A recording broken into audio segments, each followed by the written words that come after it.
ငါသားဘယ်သွားမလို့လဲဟိုဘက်ရွာ loud speaker ပြန်မဲ့သွားမယ်လေဖေဟမ်ရှယ်ဖြုတ်ပါခက်ကာလာကြီးကကောင်းတာမဟုတ်ဘူးခွဲစူးစူးညံ့ညံ့နေကိုနဲ့ဘာမှမဆိုင်ဘူးကိုလုံးမှာကိုစားမှာဖေဟောဒါပဲသွားပြီဒီနေ့စဘာထွန်းတော့ကတော့ကောင်းနေပြီငါတို့တွေအကျွေးကြည့်ပြီပေါ့ကွာဒီနေ့အဲ့ကြောင့်ကျွန်တော်ပြောပါတယ်ဖေကိုလုံးမှာကိုစားမှာပါလို့အဲ့ဒါတော့ဟုတ်ပါပြီစီတွေကလည်းဝယ်မြငါတို့ဘယ်လိုလုပ်ကြမလဲကွာအရင်လိုပဲဖေကိုတိုင်းရိတ်ကြတာပေါ့ဗျာဘာဖြစ်လာမှန်းလို့ရွာမှာအရင်လိုကူဖို့နွားငယ်တွေလည်းမရှိတော့ဘူးကွာငါတို့2ယောက်ပဲချရမှာလားစဘာသွားရောင်းဖို့ကိုအဲ့ကားကောင်တော့ကဘာလုပ်ဖို့လဲရန်တန်စီမရှိတဲ့ဟာဒါဆိုလဲကိုယ့်အကိုပဲဆွဲသွားကြတော့ပေါ့ဗျာဖြစ်ပြကြောင်ကောင်းပြီစဘာစီရောကောင်းမယ်ထင်လားကွာ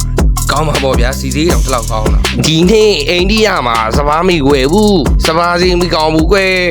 ဟုတ်ရဲ့လားဗျာခင်ဗျားတို့ကလည်းစီသေးတွေတော့တလောက်တက်နေတဲ့ဟာဟမ်ဟုတ်ရဲ့လားအရာရှိရဲ့ပြောပြပါဦးဟုတ်တယ်ကွာမနေ့ပြန်ဆိုလို့ရှိရင်ဒါတက်တောင်ဈေးကပိုးကြအောင်မှာဒါဆိုလေရောင်းတော့မှာပေါ့ဗျာအေးအဲ့လိုမှပေါ့ကွာမိုးရင်းရောက်တော့မဲကွာစံလေးတိတ်လောက်ဝယ်ပြီးစုထားအောင်အဆဆအရာရာဈေးတက်တယ်ဟေးစဘာပေါ်တဲ့အချိန်မှာဈေးနေပြီးဒီလိုအချိန်ကြာဘာလို့စံဈေးကဈေးကြီးရတာလဲကွာကိုလုံးမှကိုစားရတာဟုတ်ရဲ့ဟမ်ဘာလဲဟာဟဲ့အောင်တိတ်တိတ်နေစကားမများနဲ့ဟဲ့အောင်